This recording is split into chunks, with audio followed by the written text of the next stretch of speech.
Well, today I've got a guest who's going to share her fabulous progress update on the Paddison program for rheumatoid arthritis.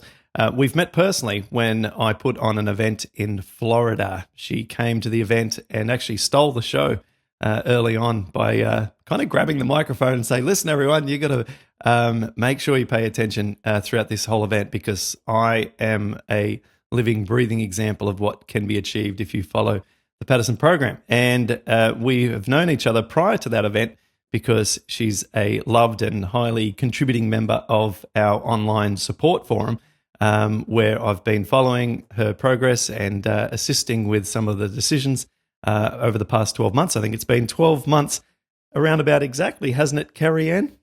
Yeah, to the day. Well, yeah. Thanks for joining us today to share with a much larger audience your progress and to provide people with some additional insights and tips and motivation, because other people are on a journey similar to yourself. So let's get a snapshot from you, like a 30 seconds commercial style, so that people can get a feeling for what we're in for. So my name's Kerry Ann. I'm a nurse by trade, so I really understand how this disease works. And I joined the Paddison program a year ago.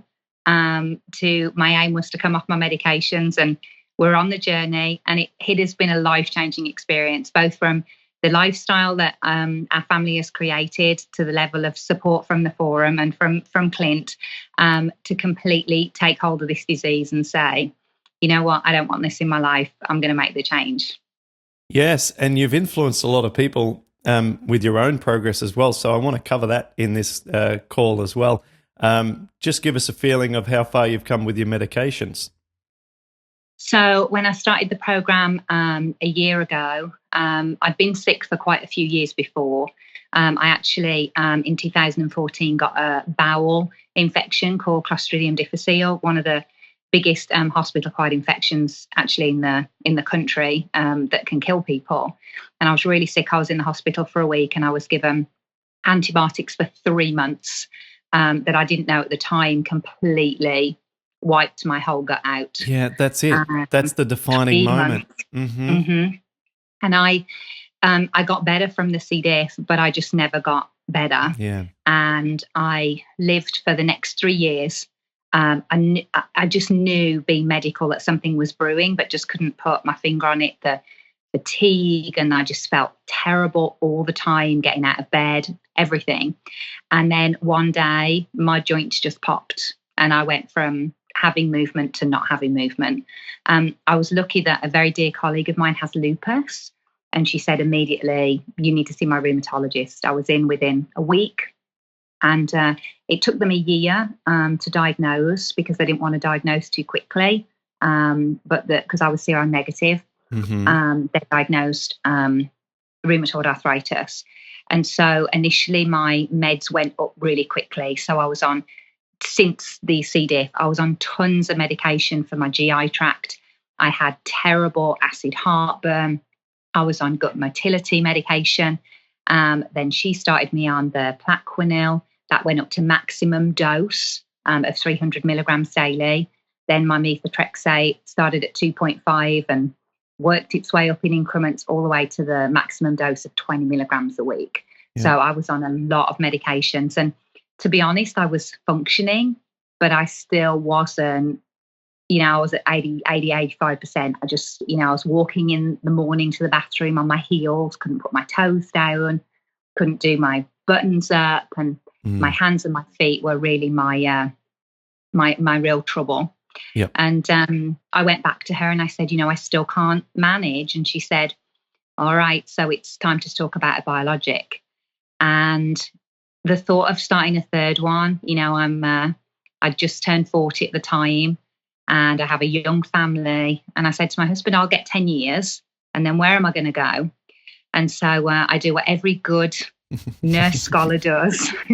I went to the internet, and I didn't know I was looking for you until I found you. And I found a comment in a forum somewhere about, first of all, I started reading stuff about diets and anti-inflammatory. And I thought, well, where do I go? I'd already given up red meat and I'd already given up dairy. So I knew I was on the right track, but I ate 10 different things a day. That was it.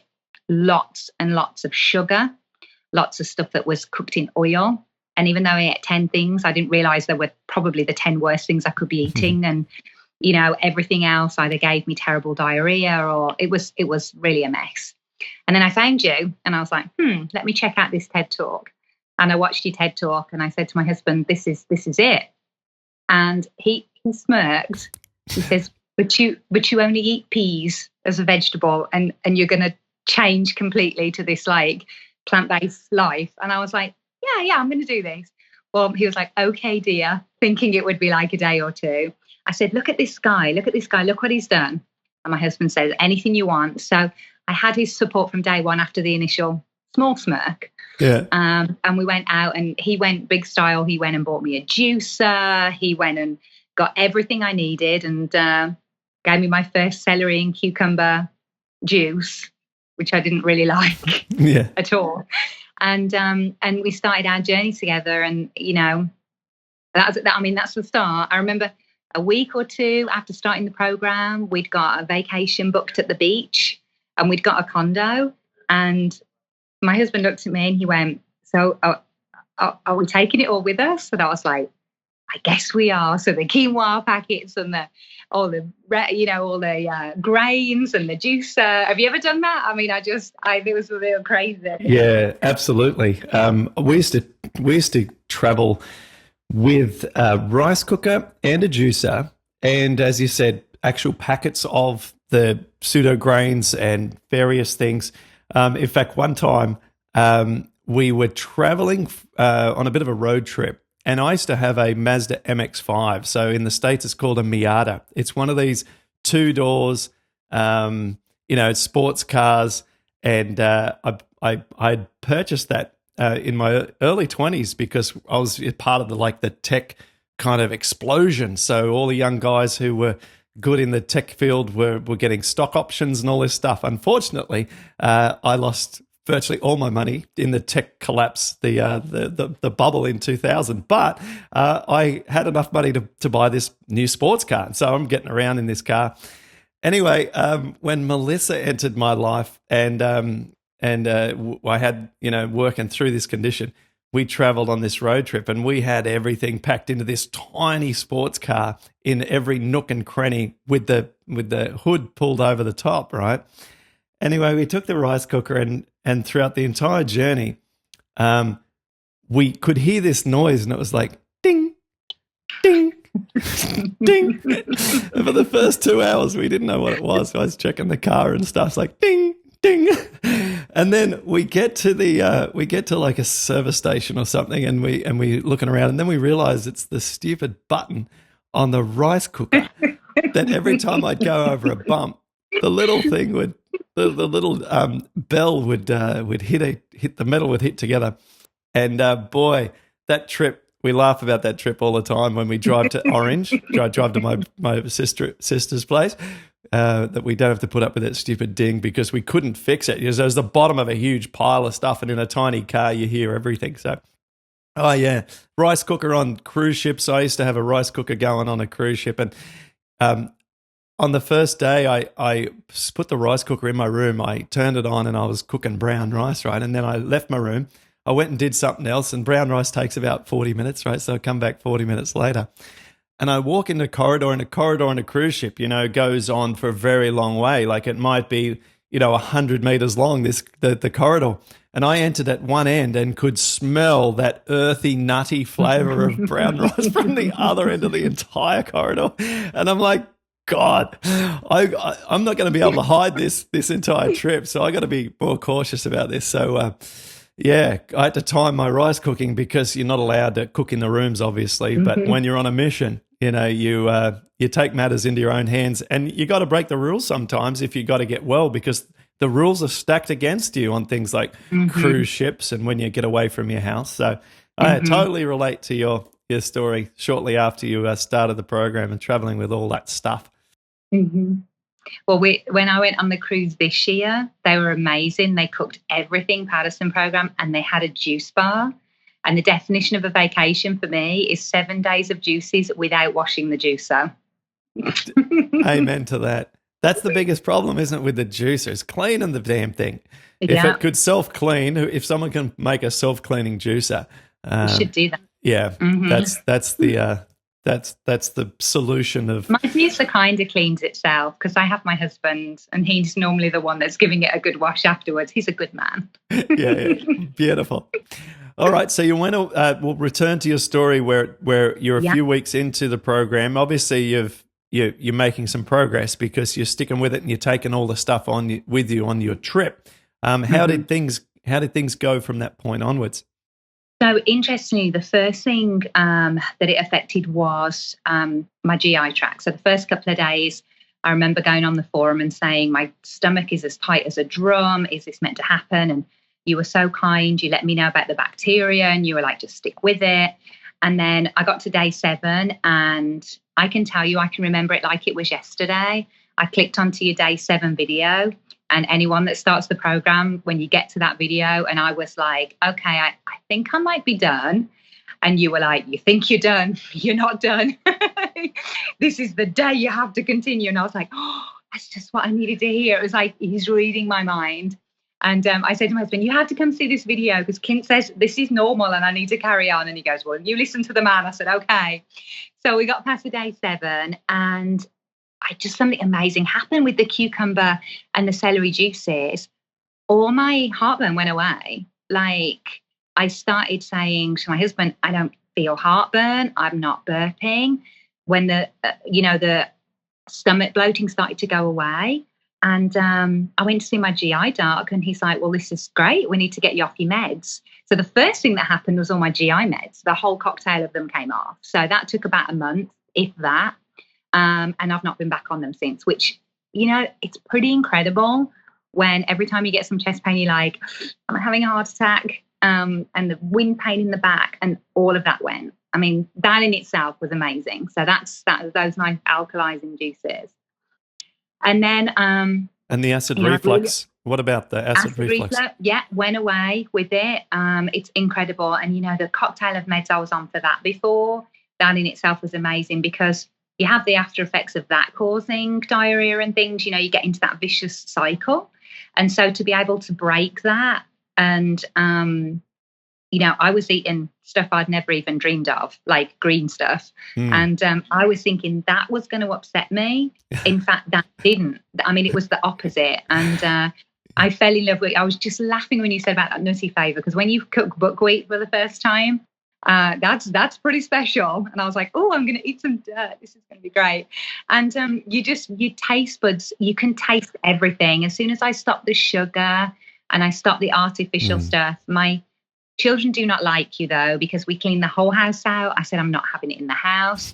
We started looking what was in food and corn syrup. And literally, I have been a woman on a mission. And my family are practically 85, 90% with me. My daughter absolutely loves it. Now, of course, you met my daughter because she was determined to meet you because she looks at you a little bit like you're a hero because you fixed me.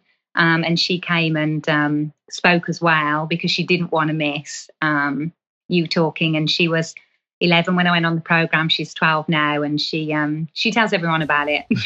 She's great. Your daughter's this wonderful, beautiful, sort of beaming little girl, and I remember clearly the two of you holding hands and cuddling the entire time. Yeah, our event ran for over 3 hours, and I don't think you stopped cuddling and holding hands for the whole thing. And she's just so proud of what you've done. And watching you two together at the event was one of the most special parts of the event for me because, just the depth of connection that the two of you have and how happy she is that, you're so much further along than where you were at the time. It's great. It's amazing, isn't it, how unusual benefits come out of putting in a righteous effort, So, the two of you connecting and building this additional bond. Obviously, there was such a strong bond already, but like it's a new layer and a different perspective that you now have together as well as a mum and daughter. I think that people really underestimate how this disease can take away so much. You think it's just you that it affects, and you become very depressed and very isolated with it, and you don't realize how much it affects your family. And when I started getting better, and she'd want to go out on the bikes or whatever, and she'd beam when I could come because I didn't need to sleep on the sofa, you don't realize how much that impacts it until you start feeling better again. So, I encourage anyone that's watching this with a family that has really made you, suffer with your family dynamics.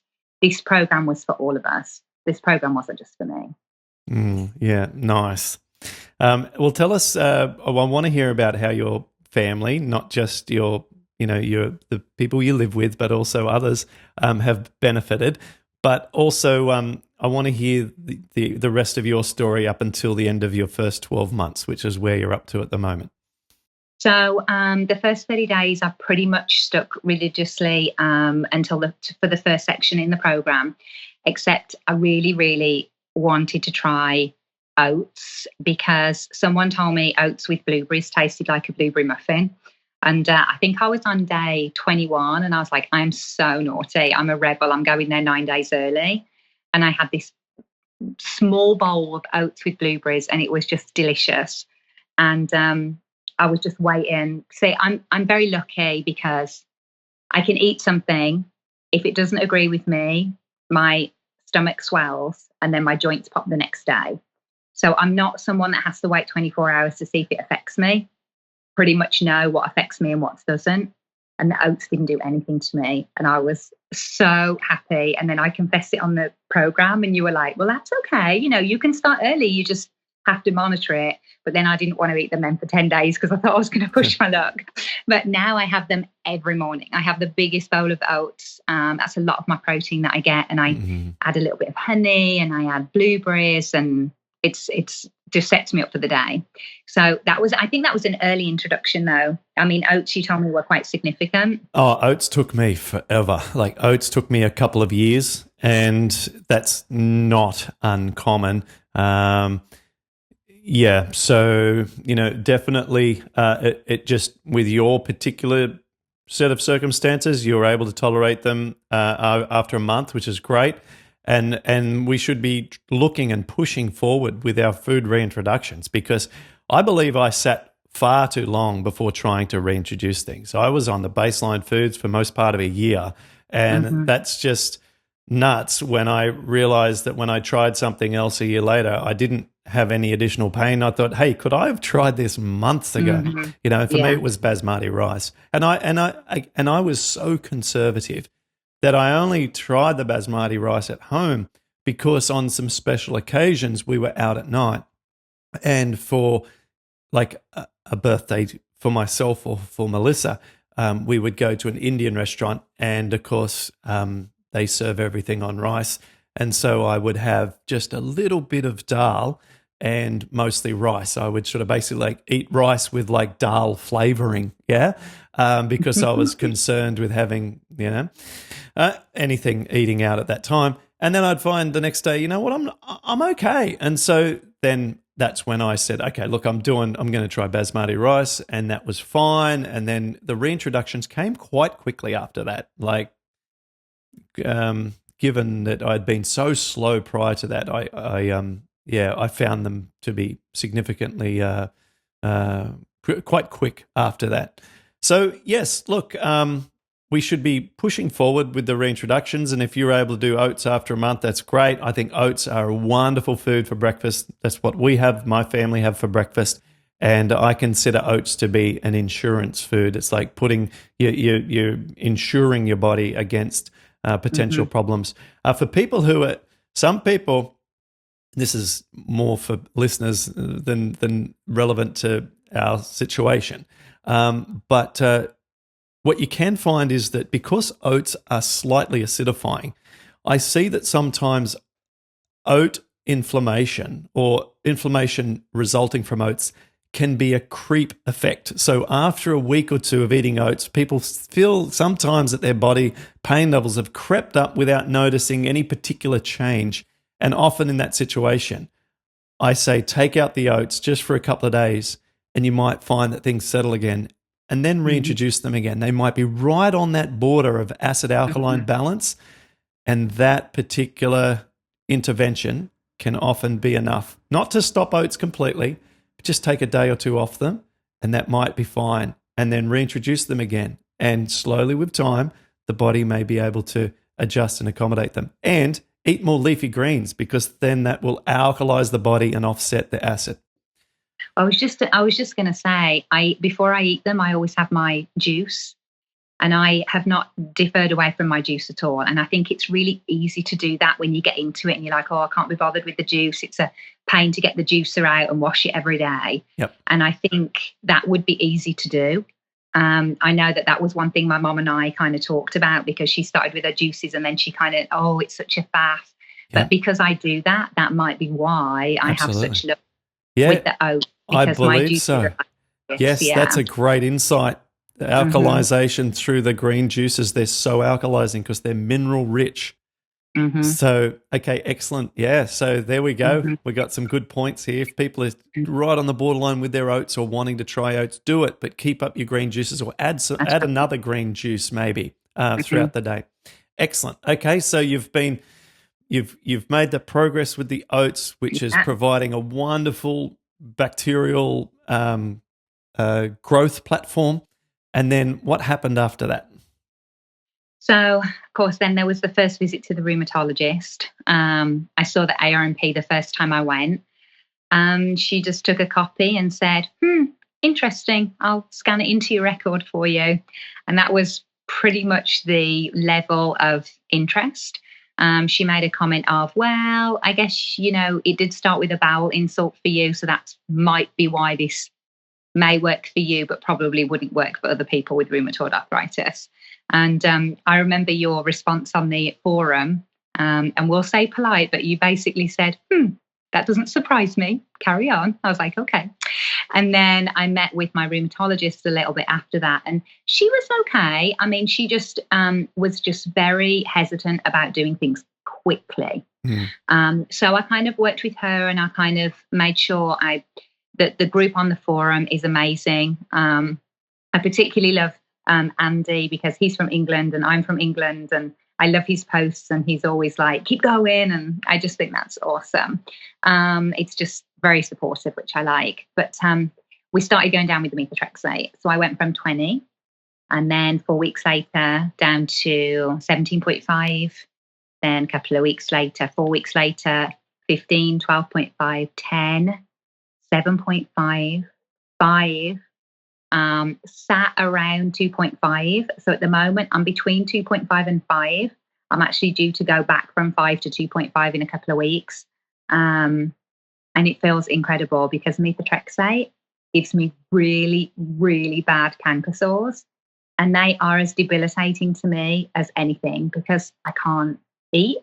You may get the impression I like to chat. I can't talk.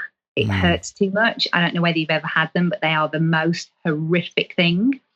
And coming down off my methotrexate and all the good stuff I'm eating pretty much keeps my canker sores at bay, which is life-changing for me. Wonderful. Which is just another thing that I just didn't realize the program would do, because I had them before I went on the methotrexate. The methotrexate just put them like on steroids basically and made them, 10 times worse. So not getting them as bad and then losing them altogether because of what I'm eating is pretty incredible. Yeah. Wow. Okay. We've, in all the years, I've never heard a benefit of that one. So thank you. That's great.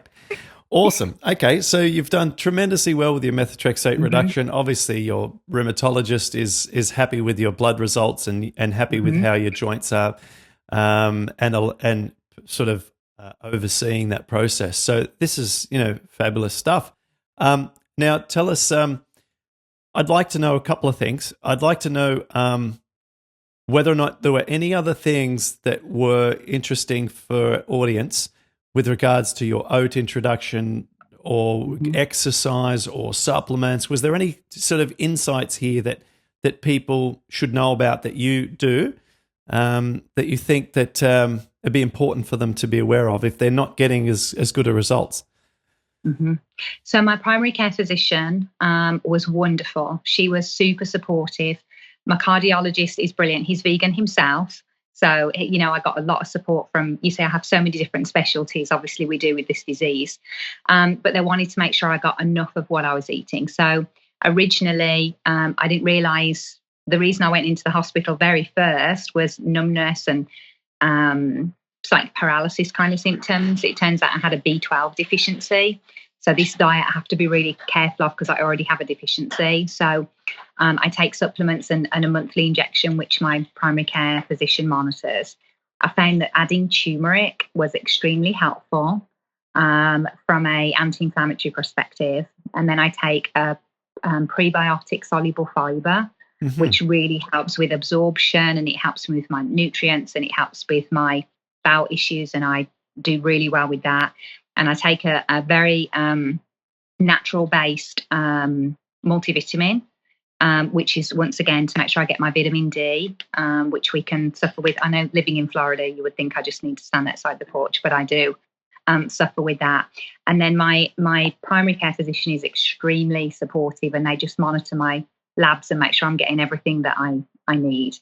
But the more and more I'm on the program, the more and more I think I'm wondering whether I can reduce some of that. And we had talked about this on the forum, but I'm quite interested in starting the Plaquenil reduction. My rheumatologist would like me to be off the methotrexate first. But if you don't come off them, how do you know if you need them? Yeah. And I know that's the philosophy you use a lot. Yeah, that's right. Well, first of all, I tend to agree with the rheumatologist, and I think that everyone would like to keep it simple and just hop off one drug completely before starting the next. I wouldn't see any value in reducing both simultaneously. I think your body would prefer to be just dealing with one sort of medical intervention at a time too. And I got this reinforced when I was speaking with Dr. Goldberg from the Goldberg Clinic, who was part of our support forum monthly call recently, and also on a podcast. He said that having one pharmaceutical drug in the body is one thing, but when you add another, it's not just like A plus B, it's like A times B as to the chemical negative impacts on the body. Now, obviously, we don't have like the scientific data behind that, but that's just his observation with working with people. So I would, in your situation, I'd like to be off methotrexate, then work on the next drug in a one-by-one order. And then what was the other part of the other part of your comment was with regards to what? Let me think. How much of the vitamin and minerals now I'm going to get in the food. So whether that multivitamin we can come off. And I always think that less is more. So. Well, Dr. McDougall talks more about this than I do. I don't have a multivitamin as part of my recommendations for our program. So our program only has a very small number of supplements recommended. Multivitamin is not one, because just baby spinach contains like 96% of all the vitamins and minerals that the body needs. Now, not all of them are in the amounts that we need daily, but combining that with other very, very nutrient-dense foods, like the baseline part of our program, and you're not lacking anything. And that's a podcast I did with Robin Shooter, who's a naturopath who ran our program through FoodWorks, which is a dietary guidelines analytical software. And it showed that as long as you eat sufficient amounts of the food, which I put together how much I ate during the baseline, I was getting meeting in a couple of instances and dramatically exceeding in most instances daily requirements. So, yes, look, Dr. McDougall believes that a lot of supplements like the multivitamins, multiminerals do more harm than good. So, yeah, I don't think that's something that with time you will need or want to keep taking. But look, I'm not necessarily in the camp of doing harm. So if it's, I would just leave it in the mix at the moment and fight the bigger battles. And then later on, I think you can stop taking it and you won't even notice the difference. Yeah. Yeah. Cool. All right. Excellent. So tell us, how have your changes and your mission influenced people around you? So I'm very lucky to have a very supportive network of friends and family. My mom actually had been really sick a couple of years ago. She was in the critical care unit. She had lots of issues with her heart and circulatory system. And she was very, very sick. And she had a 95% occlusion of her left coronary artery. So we were very, very lucky to get her in the hospital and get her stents put in. And so, of course, I had just started the program about a month. And I said to her, I've done some research on the internet and this diet of mine, well, it's not a diet, it's a lifestyle of mine, would really, really suit you. And she just went, yeah, I'm not doing that. So I got my dad on board too. And I said, Dad, you have to help me. So our cardiologist is the same, the plant-based guy. Oh, great. And so, of course, it was wonderful because he said, I really think she's onto something. So Mom started the program 4 weeks after me. We struggled with blood pressures of like 210 over 110. She's now down to like 130 over 80. She's off one of her blood pressure meds. Her EKG is amazing. She's off her anticoagulants for her stents, and she sees her cardiologist regularly, and she is the poster child for post-cardiac care and how to look after yourself. She lost like 30 pounds in weight. She looks amazing. She goes out on her bike and she rides her bike, and she actually has sarcoidosis as well, which is another autoimmune disease, which is now in remission. So Wow. I don't even know what to say about the program, but it's amazing. Well, it's nutrition, isn't it? It's common. It's applying what we know about nutrition and just doubling down on it and say, well, let's go for the absolute most nutritious foods that are most alkalizing for the body and most kind of healing, and put them all together and just let them do their work. So Yeah. that's so exciting about your mum. And she's not allowed to eat anything from a packet. Yeah. She has to cook fresh. She came over last night and I made my new special because, as you know, from being no chef at all, Yeah. I am becoming quite the Paddison chef. And last night we had lentils with a homemade vegetable stock with potatoes and carrots and peas and mushrooms, and it was just delicious. And then I flavored it all up with lots of spices and turmeric, and it was really good with sliced sweet potato on the top. Oh, wow. Very hearty. Good. Very hearty. I love it. was good. Awesome. And what about other members of your family? What about them? This is a pretty funny story. So my husband has osteoarthritis. So he used to work as a leather courier and did a lot of work with leather with his shoulders in his previous job at home in England. And he still does that now. And he was getting a lot of trouble from his right shoulder. So we went on the program. And every 6 months, he goes and gets his steroid shot in his shoulder so that he can do his daily work. And one day he says, you know what, I probably need to go to the orthopedic surgeon. And he goes and he realizes he hasn't been for 11 months. Yeah. And so the doctor said to him, oh, I haven't seen you. We'd best do an x-ray. So did an x-ray.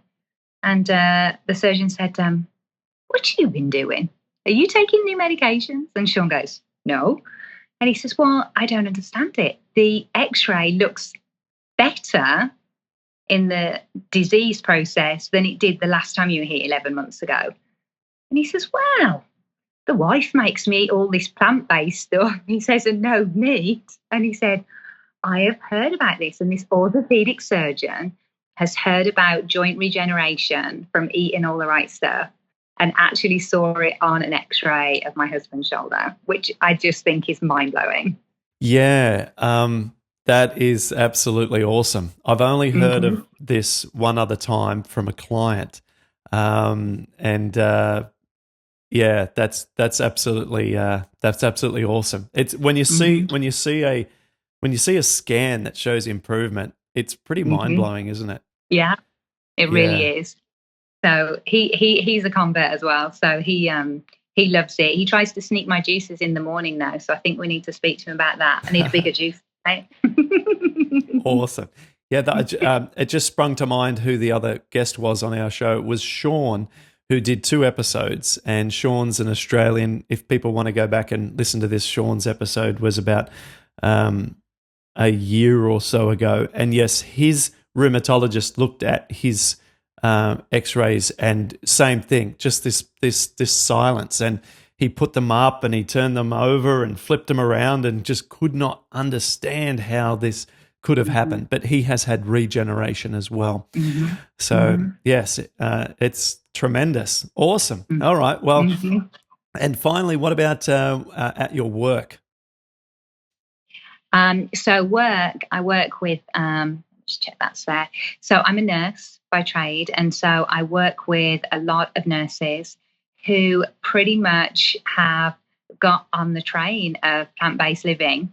I have something to tell you, which is pretty funny. I can't stop smiling. I tell you what, like it's just you're doing so much great stuff.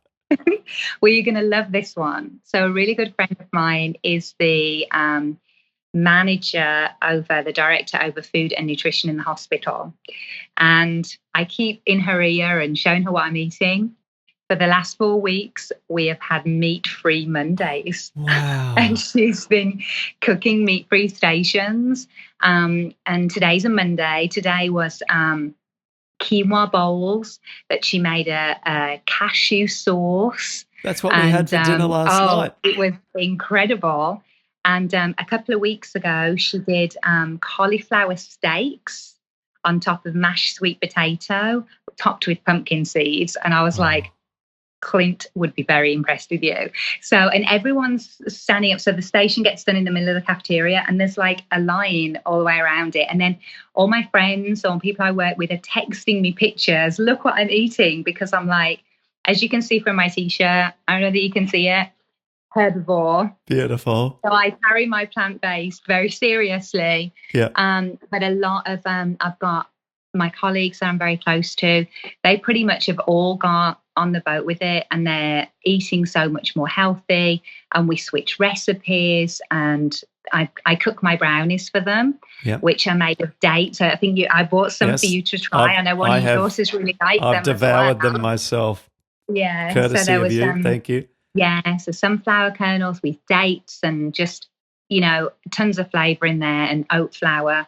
But yeah, I'm being creative because I had to I'm a sweet tooth, right? And so it was very hard for me initially because a huge amount of my diet had sugar in it. Yeah. And even the savoury stuff you ate had sugar in it.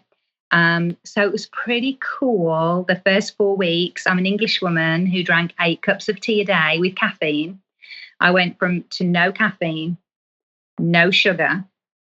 It was, I might have been just a little grumpy. So just to warn people in those first couple of weeks, it's worth it. But it was hardcore. I'm not gonna sit here and say it wasn't, but I hope that people can see that bigger picture, watch that day 10 video, because once you hit 3-4 weeks, you're away. You just tried. You've just got to have the willpower to get through it and know the greater good of what you're doing.